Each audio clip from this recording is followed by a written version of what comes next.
सगळ्या नागरिकांनी लक्ष द्या।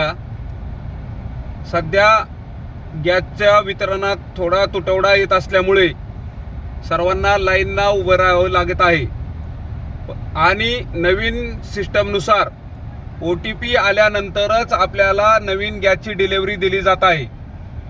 परंतु या गोष्टीचा फायदा सायबर फ्रॉडवाले लोक घेऊ शकतात।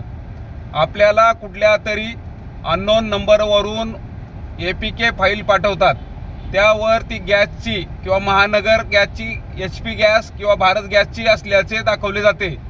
ज्यावेळेस आपण अशी APK फाईल ओपन कराल तर तुमचा मोबाईल हॅक होऊन जाईल। तरी कोणी नागरिकांनी अशा येणाऱ्या APK फाईल डाउनलोड करू नका। अशी कुठलीही APK फाईल कोणतीही गॅस कंपनी पाठवत नाही।